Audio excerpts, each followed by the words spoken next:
That was all a very good segue into the next question, which may be a very brief answer, but, and it wasn't directed at anyone in particular, so it's two parts. The first is, what is the chance that Pope Benedict will consecrate Russia?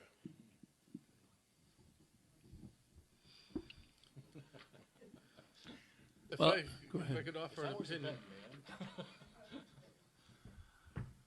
I recall there was it appears that Pope Benedict is not disposed to perform the consecration of Russia. Yes, he appointed a commission to study the question, but studying the question is not acting on it. And he's been Pope now for 7 years, and he hasn't acted. He appointed a commission to study, and I suppose the commission is still studying. The prophecy was made by a man with a visible stigmata, Antonio Ruffini.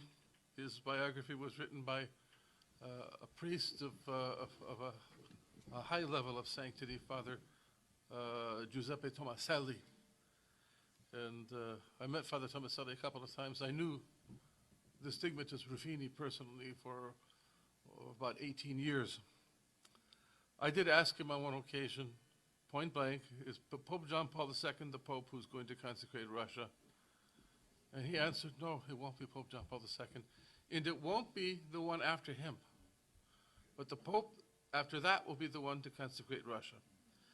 Now, I have to put in also the warning here, because people oftentimes they study prophecy and they get a wrong understanding. They say, well, after this Pope dies, won't the next one be a bad one, an antipope? Well, the thing is, if he's an antipope, he's not the Pope. Our Lady said the Pope has to consecrate Russia. The true Pope. There's going to be a true Pope, there's going to be a false Pope. Obviously, we're not talking about the false Pope, the bad one. We're talking about the legitimate successor. So it will not be Pope John Paul II. It will not be Pope Benedict XVI, according to the prophecy of this man whose prophecies are worthy of belief. Pope Pius XII authorized the construction of a chapel on the spot where he received the stigmata. I think that very fact confers a certain degree of credibility in the prophecies of this man, who was quite a miracle worker and known for his prophecies, and revealed the most hidden things to people that helped them to save their souls. So it will be, according to that prophecy, the legitimate successor of Pope Benedict will be the Pope who will consecrate Russia. Considering Pope Benedict's age, and considering the prophecies that the Pope that precedes the one who will consecrate Russia may most likely not die of natural causes, it would appear that that time for the consecration of Russia is very, very near. And if Antonio Ruffini is correct, then Benedict XVI is the Pope of the assassination. And I think that Frere Michel is most likely correct when he says that we will not have the consecration until we have the secret fully released. And his opinion, he told me that in 1985. He said, I can't prove it's my opinion, but he said that Our Lady was insulted by the Vatican's refusal to obey the command to release the secret in 1960, and God will not give us the grace of the consecration until reparation is made for that disobedience, and the only reparation that can be made that will make it up is the release of the secret.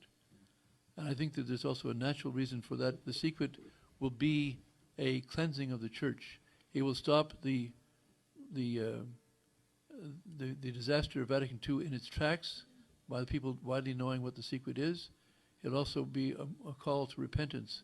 As Malachi Martin said, having read the secret, and he announced on public radio a year before he died, he said, when the secret is released, the churches will be full, people will be on their knees, and there'll be long lines of confession. So I think that cleansing will be... They will be pounding their breasts and begging God for mercy. The secret is about the Pope and the bishops and the hierarchy. It's also about every member of the faithful as well.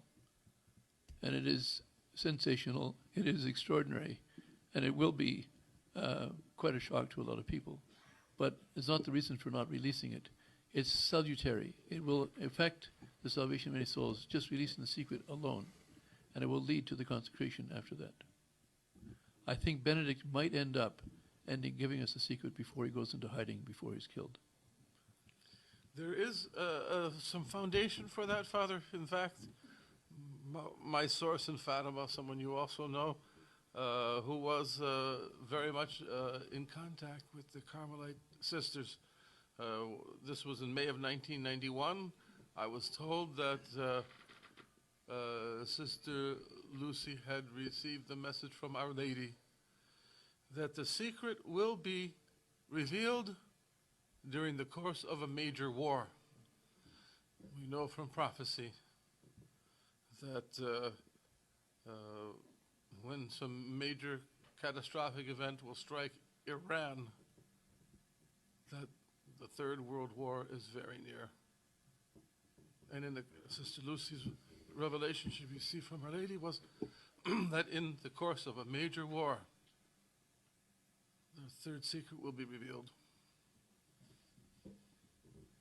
And if the reason that the Pope John Paul II gave for not releasing the secret in Germany in 1980, 6 months before he was shot, was because he didn't want the Russians to make certain moves.